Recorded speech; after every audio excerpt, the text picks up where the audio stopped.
Shalom kekasih Tuhan, puji nama Tuhan kalau hari ini kita boleh kembali datang beribadah. Anugerah yang luar biasa yang datangnya dari Tuhan melingkupi atas kehidupan kita. Mari kita tundukkan kepala, kita berdoa untuk ibadah kita. Terima kasih Tuhan untuk saat ini kalau kami masih diberi kesempatan untuk kami datang beribadah kepadamu. Biar kesempatan ini kami bergunakan dengan bijaksana lagi Tuhan. Dan kami dengan sungguh-sungguh menyatakan kasih kepadamu Tuhan. Terima kasih Bapa. Kami akan mulai ibadah kami di dalam nama Tuhan Yesus Kristus. Haleluya. Amin. Jemaat bangkit berdiri. Kita akan mulai ibadah kita. Haleluya. Terima sukacita surga dari Tuhan.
Dalam hatiku takkan patah semangatku, takkan hilang kekuatanku. Haleluya, ku mau bersorak bagimu. Sukacita surga nyata penuhiku. Haleluya, kau ada dalam hatiku, takkan patah semangatku, takkan hilang kekuatanku. Haleluya, ku mau bersorak bagimu. Sukacita surga nyata penuhiku. Sukacita surga nyata penuhiku. Sukacita surga nyata penuhiku.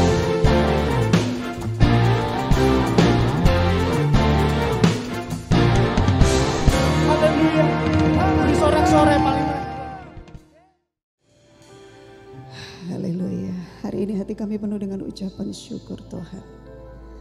Karena kami tahu di dalam kesesakan dan bahkan di dalam kemenangan kami, Engkaulah tempat perlindungan kami. Engkaulah kekuatan kami Tuhan. Haleluya.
Hatiku kau pun tahu, amin Tuhan.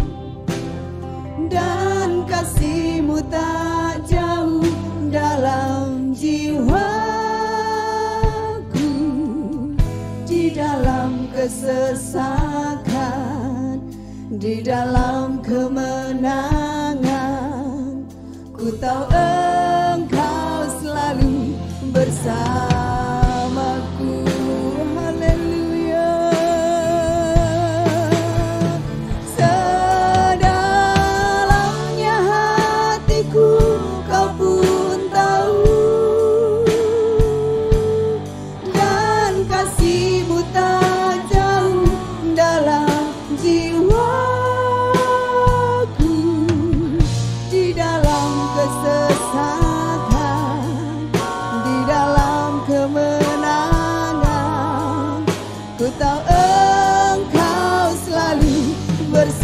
Di dalam kesesakan kami Engkau ada Tuhan, di dalam kesesakan, di dalam kemenangan. Ku tahu Engkau selalu bersama Kau yang ada, di dalam kesesakan, di dalam kemenangan.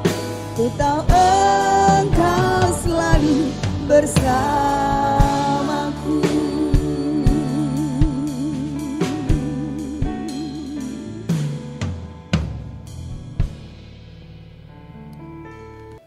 Penyertaan-Mu itu Tuhan biar kiranya nyata dalam hari-hari kehidupan kami.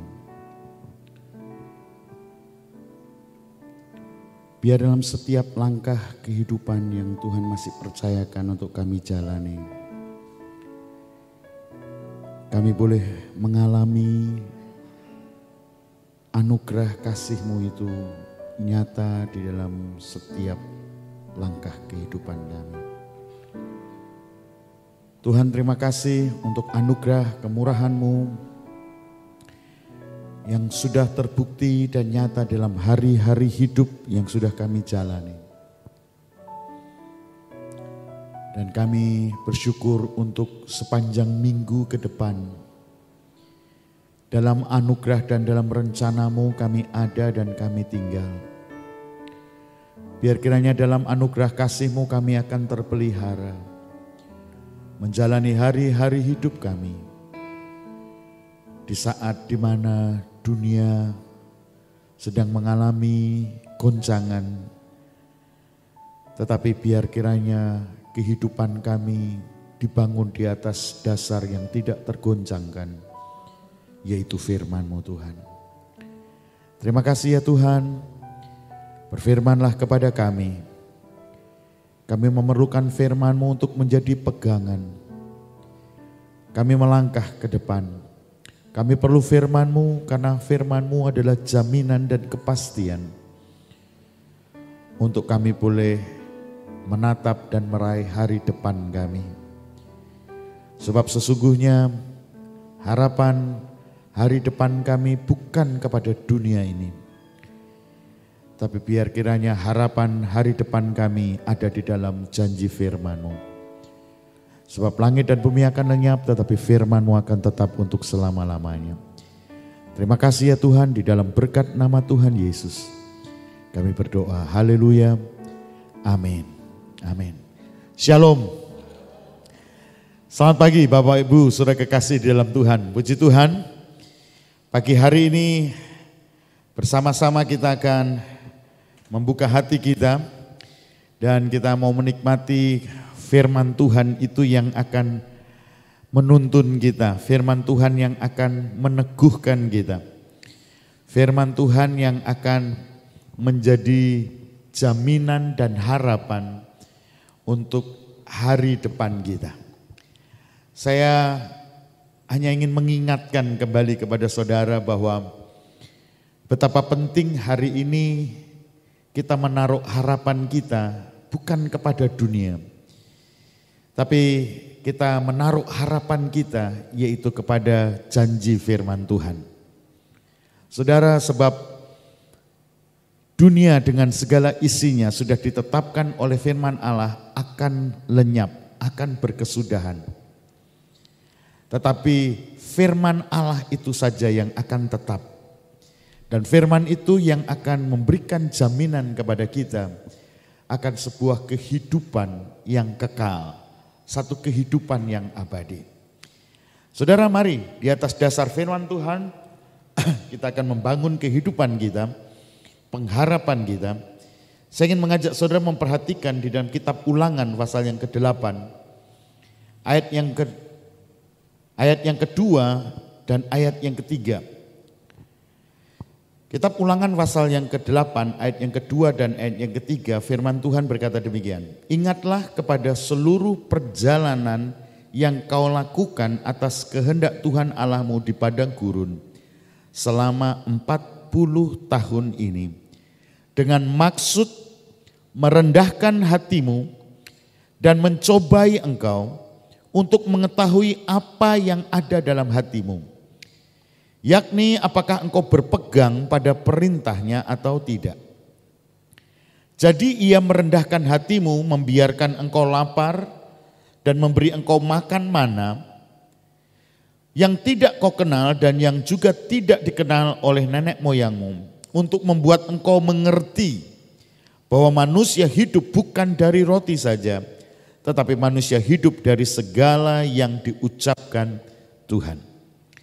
Saudara kekasih di dalam Tuhan Yesus Kristus, perjalanan padang gurun sudah kita belajar di dalam minggu-minggu yang sudah kita lalui, Bagaimana perjalanan padang gurun itu adalah kehendak Tuhan.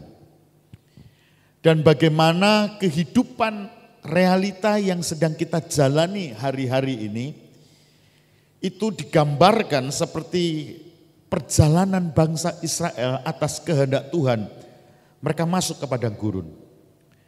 Kesukaran, kesesakan yang sedang kita hadapi di pandemi, di hari-hari di mana pandemi itu menjadi bagian dari kehidupan kita. Identik dengan perjalanan bangsa Israel ini dibawa Tuhan atas kehendak Tuhan ke padang gurun. Karena Tuhan punya rencana dan kehendak, dikatakan merendahkan hatimu. Dan mencobai engkau untuk mengetahui apa yang ada di dalam hatimu. Apakah engkau berpegang pada perintahnya atau tidak. Saudara, kesukaran demi kesukaran yang sedang dialami umat manusia di bawah kolong langit ini. Semua yang hidup di bumi ini sedang mengalami apa yang dijanjikan Tuhan dan ditetapkan oleh Tuhan. Bahwa Tuhan sedang membawa kita masuk ke padang gurun dengan satu maksud dan tujuan, merendahkan hati kita. Nah, saudara, sejak manusia itu jatuh di dalam dosa, aku, ego, keakuan itu memerintah, berkuasa atas kehidupan kita. Saudara, dalam kehidupan pada umumnya berbicara tentang dosa, ada banyak pengertian yang dimengerti oleh manusia. Bicara dosa, bicara tentang suatu perbuatan yang melanggar norma. Satu tindakan yang melakukan larangan Tuhan. Ya. Itu tidak salah, itu pengertian pada umumnya. Tetapi kita juga harus mengerti setelah kita mengikut Tuhan, setelah kita menerima anugerah keselamatan di dalam Kristus Yesus, kita juga mengerti bahwa dosa itu adalah kemelesetan, tidak tepat seperti yang Tuhan tetapkan. Nah, pengertian dosa yang seperti ini tentunya tidak dimiliki oleh mereka yang di luar Tuhan Yesus. Di luar Tuhan Yesus mereka tahu, mereka mengerti dosa itu ya sesuatu perbuatan amoral, melanggar hukum, sesuatu yang tidak dikehendaki Tuhan. Itu yang diajarkan agama mereka. Dengan agama mereka, mereka belajar apa yang dikehendaki Tuhan dan apa yang menjadi larangan Tuhan. Dan mereka belajar untuk hidup menjauhi larangannya dan melakukan kehendaknya. Tapi pada prakteknya, apa yang menjadi kehendak Tuhan untuk mereka lakukan, mereka berjuang. Tetapi untuk melakukan apa yang dilarang oleh Tuhan, itu menjadi kebiasaan. Nah, saudara, ini realita pengertian dari yang namanya dosa menurut agama dan pada umumnya.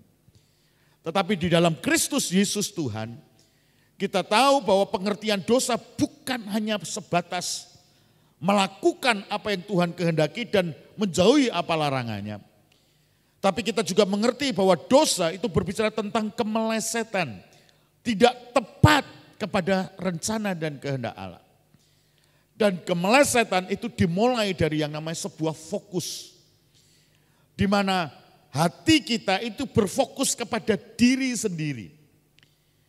Oleh sebab itu padang gurun adalah proyek Tuhan untuk menghancurkan yang namanya kesombongan hati kita. Tuhan mau merendahkan hati kita. Tuhan mau supaya tidak lagi yang bertahta di dalam hati kita itu ego kita, keinginan kita, kehendak kita.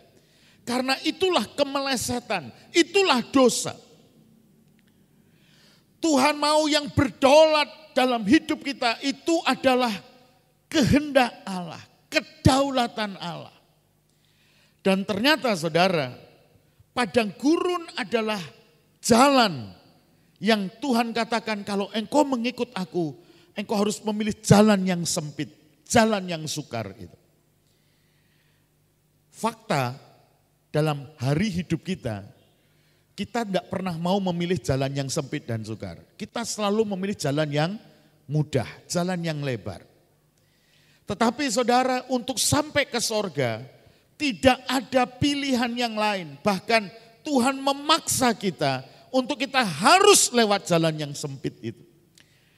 Dengan maksud dan tujuan Allah ingin merendahkan hati kita.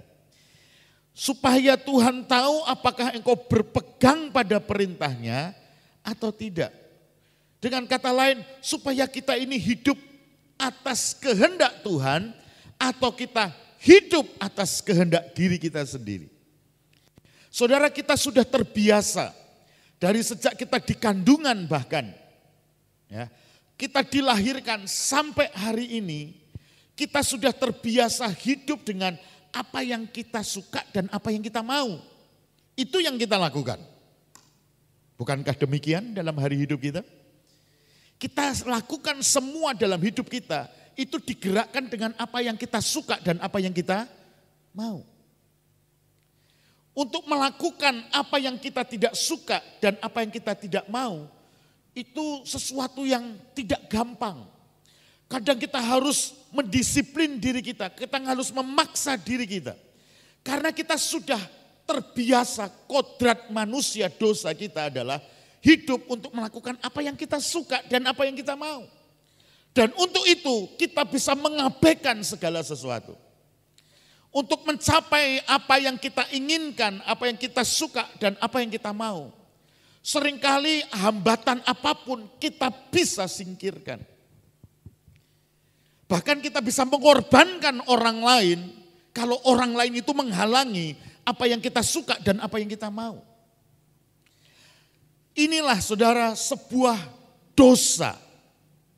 Bukan saja perbuatan amoral yang melanggar hukum, tetapi sebuah keakuan yang sudah mendarah daging dalam kehidupan kita. Kita sudah mengerti tentang keselamatan, Tuhan mati buat kita, dia berkorban, dia bangkit, dia hidup saudara. Kita sudah mengerti, semua itu sudah dikerjakan oleh Tuhan buat kita. Tuhan itu serius untuk supaya kita tidak terbuang di neraka. Tuhan itu serius, Tuhan sudah mengerjakan itu.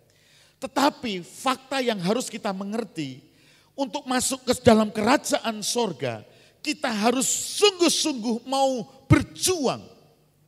Dan untuk hidup dalam kerajaan sorga yang Tuhan mau di dalam kita mengerjakan keselamatan yang sudah dikerjakan oleh Tuhan bagi kita. Yaitu bagaimana kita hidup melakukan kehendak Tuhan. Tuhan merendahkan hati kita di padang gurun dengan maksud dan tujuan.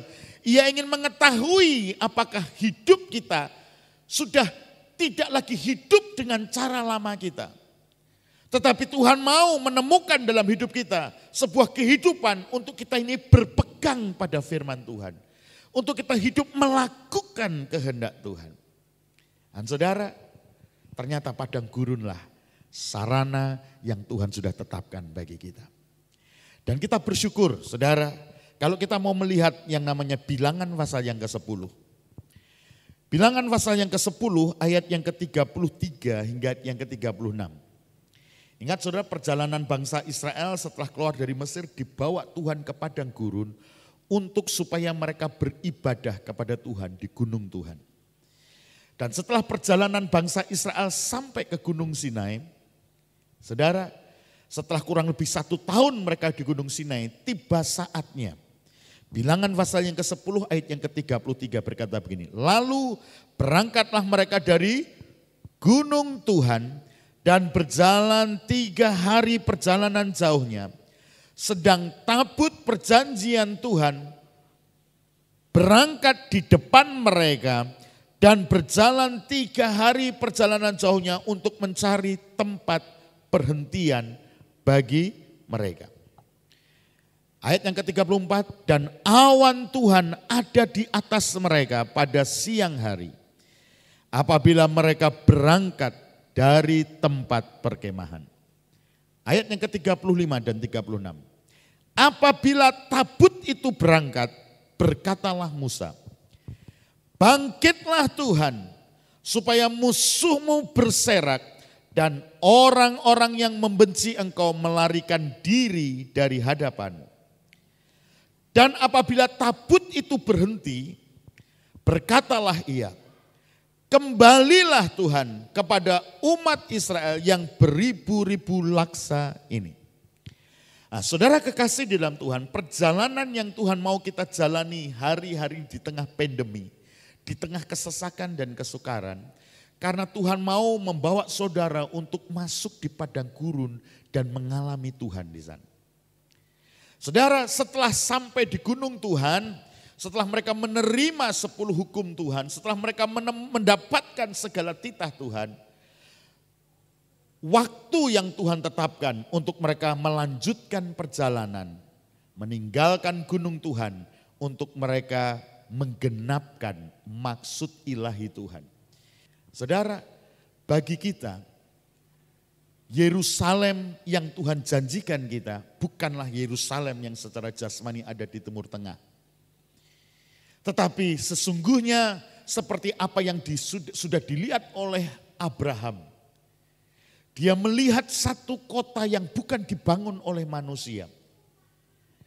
Saudara, dan kita bersyukur firman Tuhan sudah memberikan sebuah kepastian dan kejelasan kepada kita apa yang dilihat oleh Abraham. Dituliskan kepada kita melalui pewahyuan yang diberikan Allah kepada Rasul Yohanes di Pulau Patmos. Yerusalem sorgawi, kota Allah yang agung dan mulia.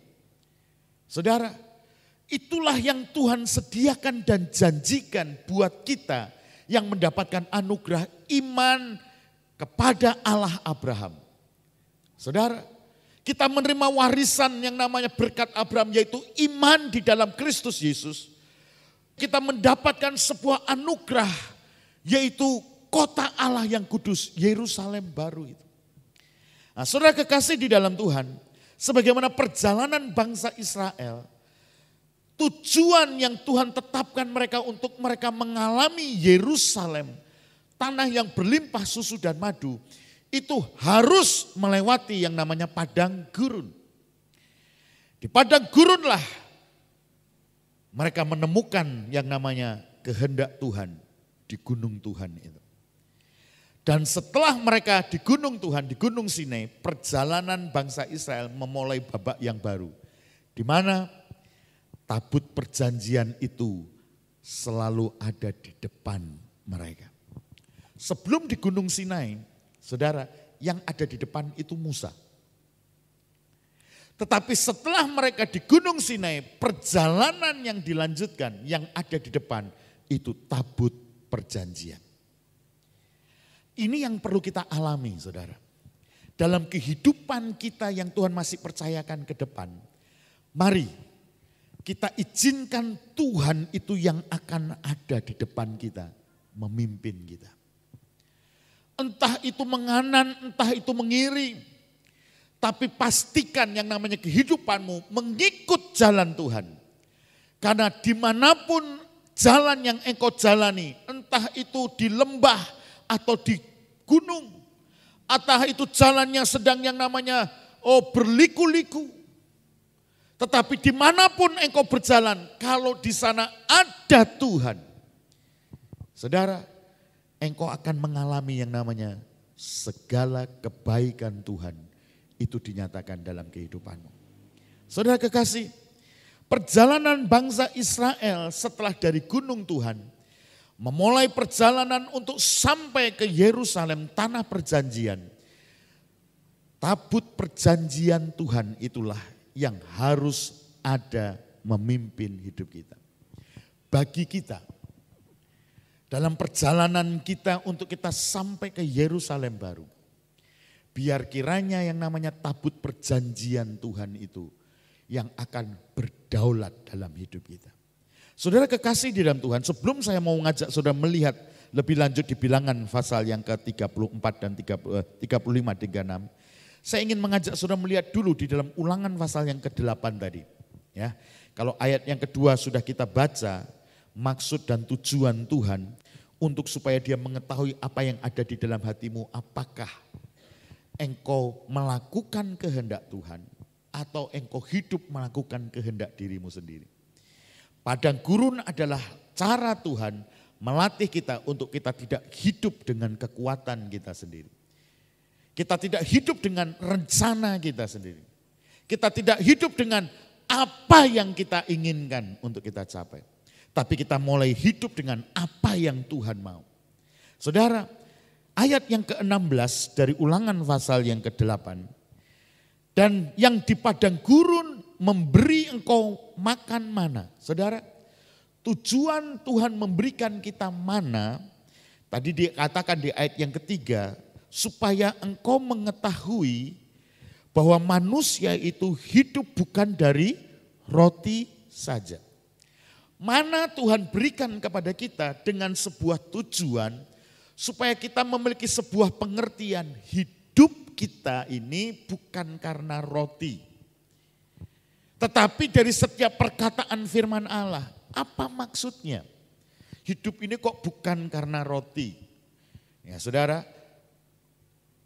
ini memberikan pengertian kepada kita, kehidupan yang sesungguhnya bukan apa yang kita butuhkan untuk kita makan. Tetapi sesungguhnya kehidupan yang kita butuhkan itu adalah kuasa firman Allah. Kuasa firman Allah itu digambarkan seperti makanan yang kita butuhkan untuk hidup. Kenapa saudara? Karena sesungguhnya hidup yang Tuhan mau kita jalani adalah sebuah kehidupan yang Tuhan sudah percayakan kepada kita. Waktu Tuhan menciptakan manusia, diciptakan manusia itu menjadi puncak dari penciptaannya. Kenapa? Karena manusia itu diciptakan oleh Allah itu menurut gambar dan rupa Allah diciptakan manusia. Semua yang diciptakan Allah itu akan lenyap. Tetapi manusia yang diciptakan Allah menurut gambar dan rupa Allah itu tidak akan lenyap.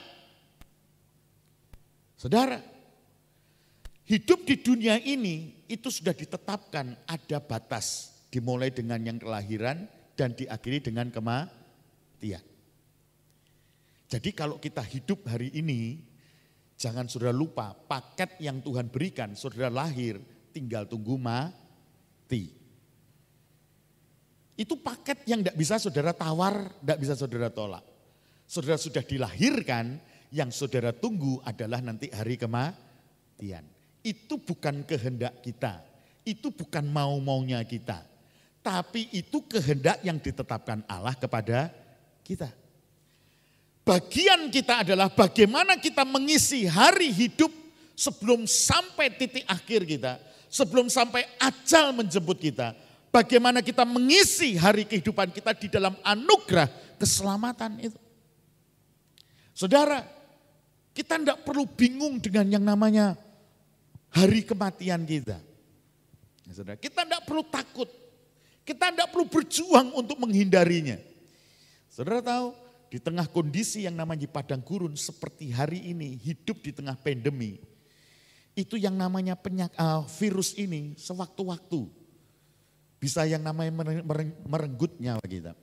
Saudara, kita bersyukur di dalam minggu ini pemerintah Kota Nganjuk sudah mengeluarkan sebuah surat ketetapan, ya, peraturan bupati, kelanjutan dari yang namanya peraturan presiden, mempersiapkan hidup di tatanan new normal.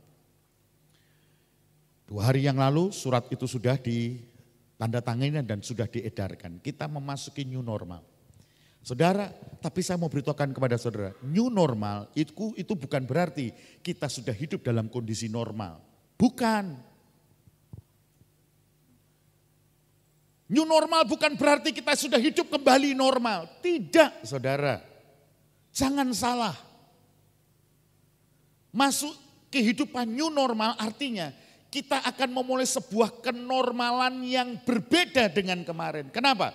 Kita sedang hidup berdampingan dengan virus yang sewaktu-waktu bisa merenggut nyawa kita. Kita tidak perlu takut. Kenapa? Hari akhir hidup kita bukan ditentukan oleh virus.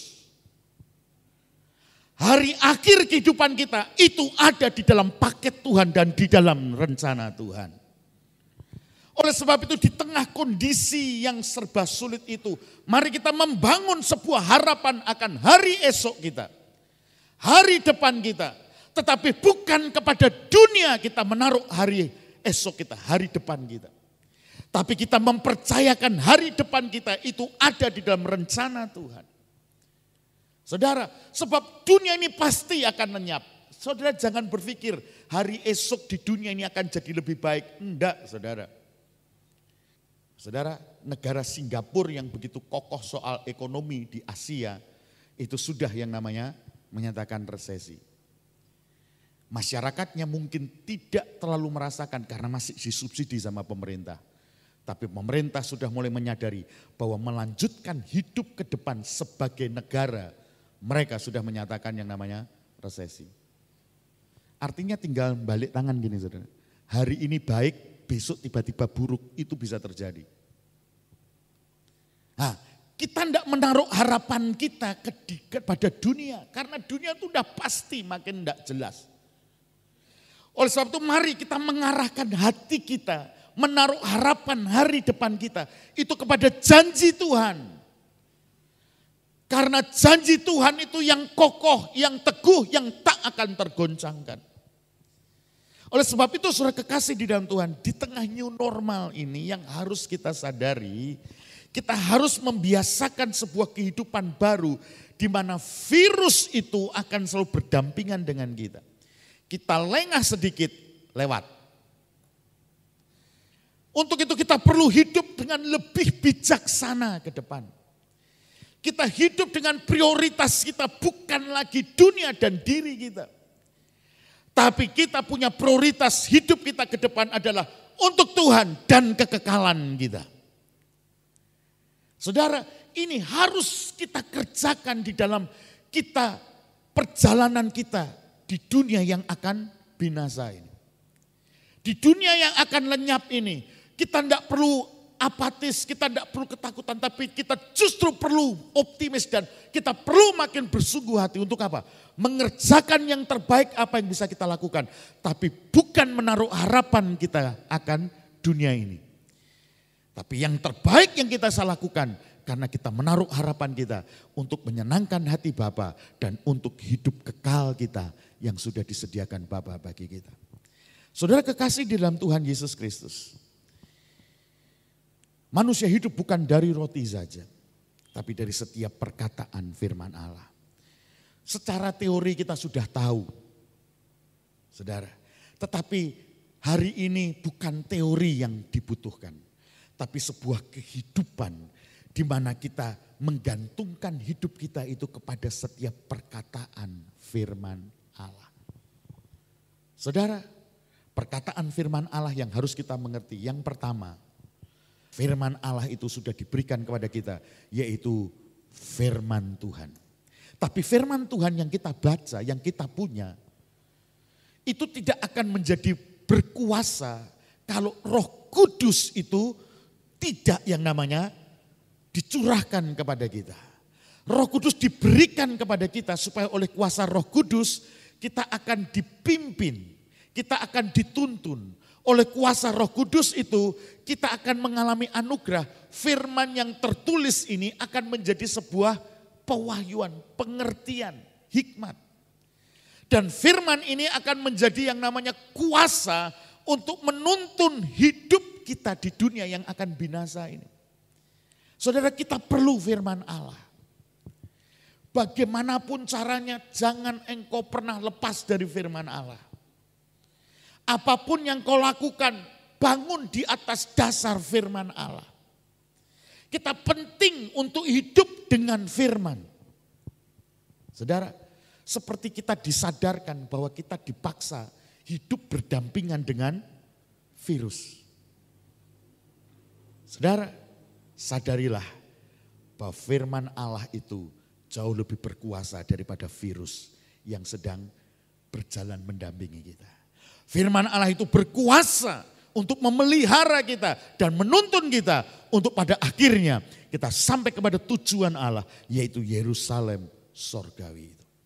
Saudara, untuk itu saudara, ayat yang ke-16 dari Ulangan pasal yang ke-8. Ia memberi engkau makan mana yang tidak dikenal oleh nenek moyangmu supaya direndahkannya hatimu dan dicobai engkau hanya untuk berbuat baik kepadamu. Nah saudara, kata berbuat baik kepadamu. Ya, kalau kita mengerti, disingkapkan Tuhan dari apa yang dimaksud dengan kata ini. Kata berbuat baik kepadamu ini memiliki dua pengertian. Pengertian yang pertama begini saudara. Berbuat baik kepada kamu itu berbicara tentang segala suka dan duka yang kamu jalani di dunia yang sementara ini. Di setiap langkah kehidupanmu, senang atau susah, suka atau duka, kamu akan menemukan yang namanya kebahagiaan di sana. Saudara, ini berbeda dengan konsep pada umumnya. Konsep pada umumnya itu berbahagia itu kalau yang namanya kita tidak susah. Oh kalau kita punya uang kita bahagia. Sebab apa? Kalau tidak punya uang kita susah. Itu kebahagiaan menurut ukuran dunia. Saudara, kebahagiaan menurut dunia itu adalah apa yang kau inginkan terkabul. Apa yang kau inginkan tercapai. Sebaliknya kalau keinginanmu tidak terkabul itu susah, itu sedih, itu gagal. Itu bahagia menurut dunia. Tetapi kalau kita belajar yang dikatakan bahwa untuk berbuat baik kepadamu akhirnya. Ya, atau kayak saya balik bahasa Indonesia dengan hukum DMMD. Ya, menerangkan dan diterangkan. Saudara, tujuannya adalah pada akhirnya itu mendatangkan kebaikan, kebahagiaan. Nah saudara, kata bahagia yang ditulis di dalam bahasa Ibrani di kitab Ulangan itu memiliki makna yang sama dengan kata berbahagia yang di dalam perjanjian baru di dalam Injil Matius pasal yang kelima, di mana khotbah Yesus di bukit yang mengajarkan tentang berbahagialah kamu. Nah, kata bahagia yang di dalam perjanjian baru itu berbicara tentang makarios. Sebuah aliran sungai sukacita yang berasal dari hati kita. Ini tidak dipengaruhi oleh suka atau duka. Ini tidak dipengaruhi oleh yang namanya punya duit atau tidak punya duit. Ini tidak dipengaruhi dengan apa yang kita inginkan terkabul atau tidak terkabul. Saudara, kata makarios berbahagia ini, apapun situasi kondisi yang kau alami, engkau akan mengalami sebuah sukacita yang bersumber dari tahta Allah. Itu akan mengalir dalam hatimu seperti mata air yang melimpah. Inilah kebahagiaan yang sejati yang Tuhan rencanakan buat kita. Kebahagiaan yang Tuhan mau bukan kalau kita punya uang baru kita bahagia. Kalau tidak punya uang kita susah. Kebahagiaan bukan kalau kita sehat, senang, kalau kita sakit kita menderita, bukan. Kebahagiaan bukan juga apa yang kita inginkan tercapai, terlaksana. Sebaliknya, kalau tidak tercapai kita susah. Saudara, bukan kebahagiaan itu kebahagiaan dunia yang fana. Tetapi kebahagiaan yang Tuhan mau pada akhirnya engkau akan mengalami, engkau akan memiliki, yaitu makarios. Satu aliran sungai sukacita yang dikerjakan oleh Allah, yang bersumber dari tahta Allah, yang akan mengalir dari dalam hatimu seperti mata air. Saudara mau yang namanya keadaan sehat atau sakit, itu tetap mata air itu akan mengalir dengan limpah. Mau punya uang, tidak punya uang, saudara akan tetap memiliki kebahagiaan yang dikerjakan oleh Roh Kudus. Yang bersumber dari tahta Allah, yang akan mengalir dari dalam hatimu seperti aliran sungai itu, saudara. Ini yang dimaksud dengan pada akhirnya dari semua yang Tuhan izinkan kita masuk padang gurun adalah kebaikan, kebahagiaan sorga. Nah saudara kekasih di dalam Tuhan,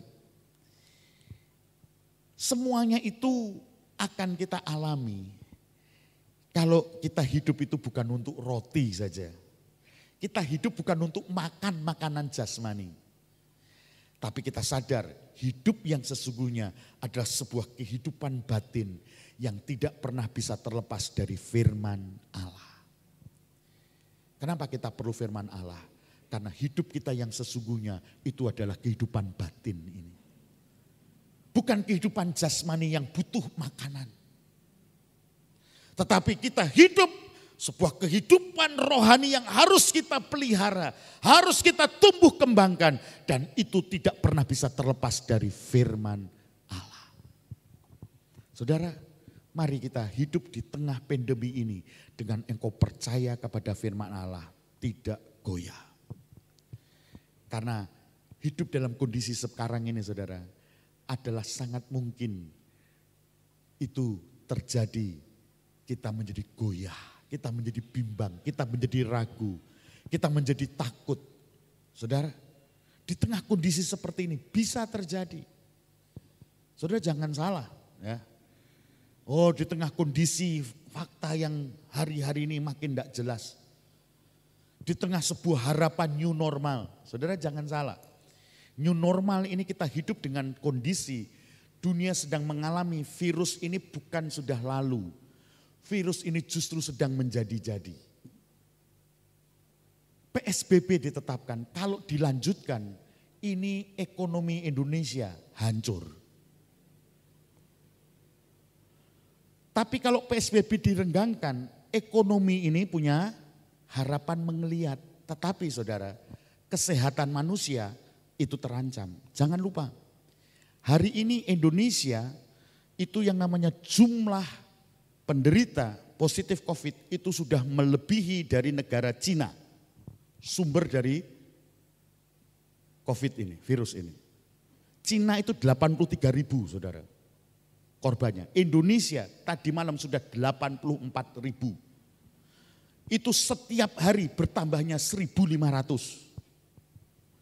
Hanya perlu kira-kira 15 hari ke depan Indonesia itu 100.000 korbannya. Kalau tidak ada perubahan cara hidup manusia, masyarakat Indonesia. Ada terlalu banyak cara hidup yang mengabaikan, seakan-akan new normal. Oh kita sudah normal. Enggak saudara.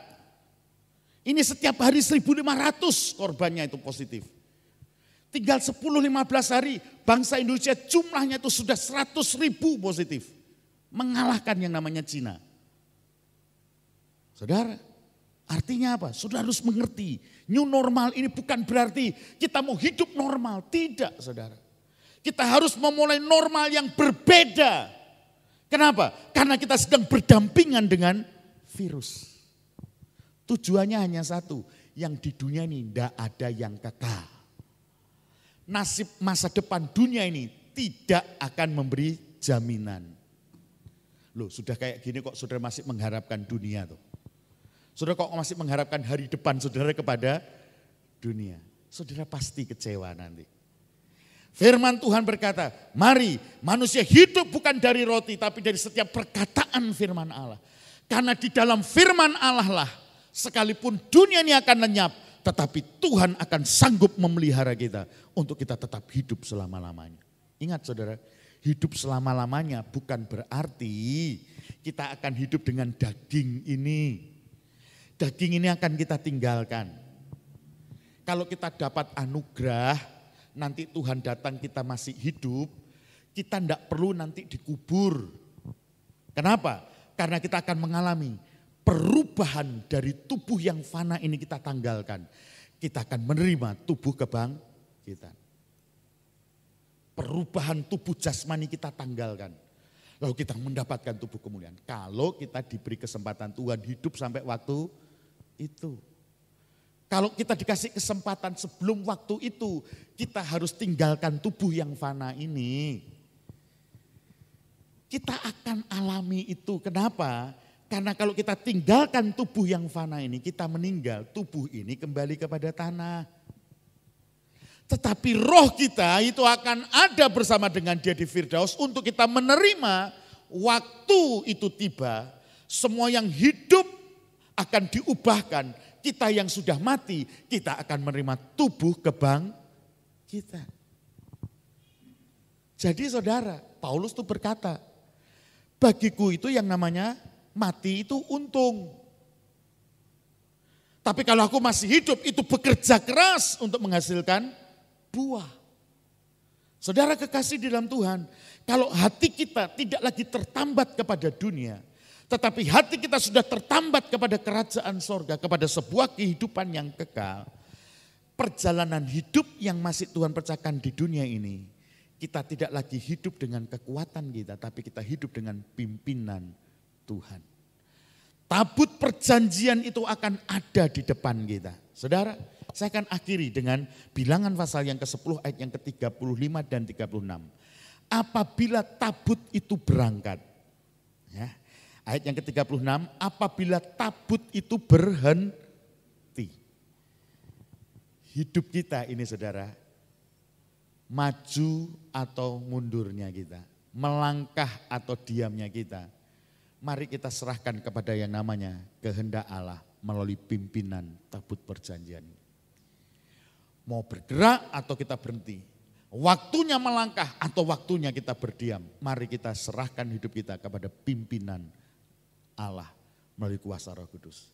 Dan dikatakan ini, apabila tabut itu berangkat, Musa ini berkata begini, bangkitlah Tuhan, supaya musuhmu berserak dan orang-orang yang membenci engkau melarikan diri. Saudara, bagi kita gereja, di kitab Wahyu dikatakan, saudara, Tuhan itu yang memegang anak kunci Daud. Kalau Tuhan yang membuka pintu, tidak ada yang dapat menutupnya.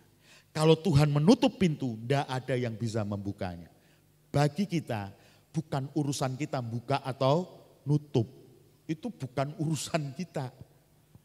Karena itu adalah kedaulatan Tuhan. Bagi kita adalah kalau Tuhan buka pintu, jangan tinggal diam karena Tuhan mau kita melangkah. Tapi kalau Tuhan tutup pintu, jangan kamu melangkah. Kamu perlu berdiam menantikan Tuhan. Inilah perjalanan hidup yang Tuhan mau kita jalani di tengah dunia yang akan binasa ini. Mari kita akan melangkah dengan pimpinan Tuhan seperti bangsa Israel. Kalau tabut ini berangkat dan kalau tabut ini berhenti. Kalau Tuhan tutup pintu, itu waktunya kita berdiam dan menantikan Tuhan. Tapi kalau Tuhan membuka pintu, jangan engkau menunda dan engkau ragu, melangkahlah. Sebab kalau Tuhan membuka pintu, itu berarti kemenangan Tuhan sudah sediakan bagi kita. Engkau perlu mengambil bagian dalam kemenangan yang Tuhan sudah sediakan bagi kita. Tapi kalau Tuhan menutup pintu, Tuhan mau engkau menantikan Tuhan dan engkau akan melihat Tuhan yang bertindak dalam hidupmu. Saudara, inilah new normal bagi rohani kita. Kita tidak lagi melangkah menurut kehendak kita. Kita tidak lagi melangkah menurut apa yang kita mau dan kita pikirkan. Tapi kita melangkah menurut ketetapan dan kehendak Allah. Diperlukan sebuah kepekaan dan ketaatan. Sebab itu kita perlu melatih diri kita untuk kita hidup di dalam ketaatan dan kepekaan kepada rencana Tuhan. Saudara kekasih di dalam Tuhan, apabila tabut itu berangkat, bangkitlah Tuhan supaya musuhmu berserak dan orang-orang yang membenci engkau melarikan diri. Saudara, kitab Mazmur mengatakan gini, Allah bangkit, terseraklah musuhnya. Kalau Allah membuka pintu, itu berarti yang namanya kekuatan musuh dilucuti dan kita tinggal merebutnya.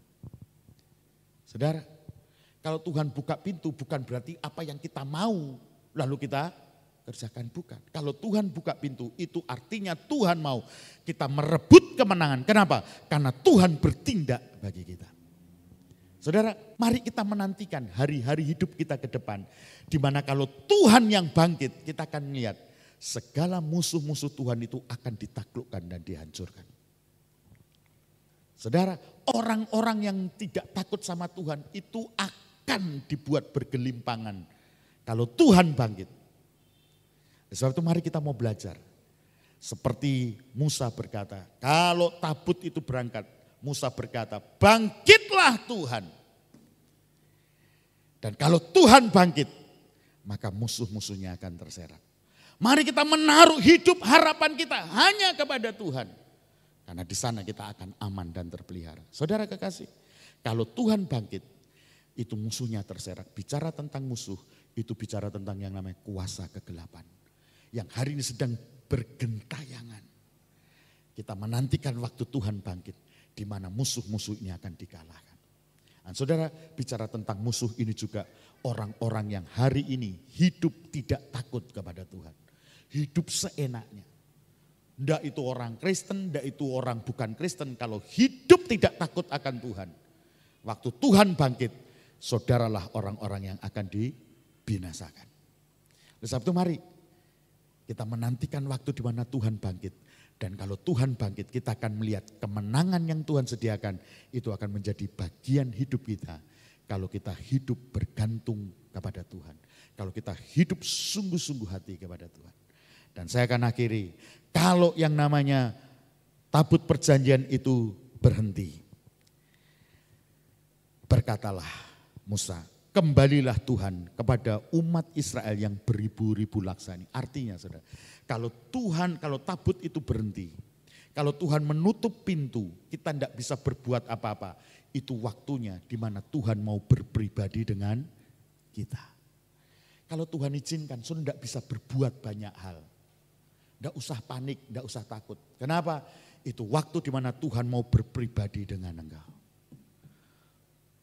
Pak, Bapak ngomong pena, ini gimana ekonomi, ini gimana cari duit. Saudara, saya mau katakan, uang tidak akan menyelesaikan masalahmu. Uang tidak akan pernah bisa menyelesaikan masalahmu. Tuhan hanya izinkan hari ini. Kalau semuanya tertutup, seakan-akan sumber ekonomimu menjadi tersendat. Dengar, karena Tuhan ingin membuat sumber yang baru dalam hidupmu. Tuhan ingin membuka sumber yang bukan dari dunia ini.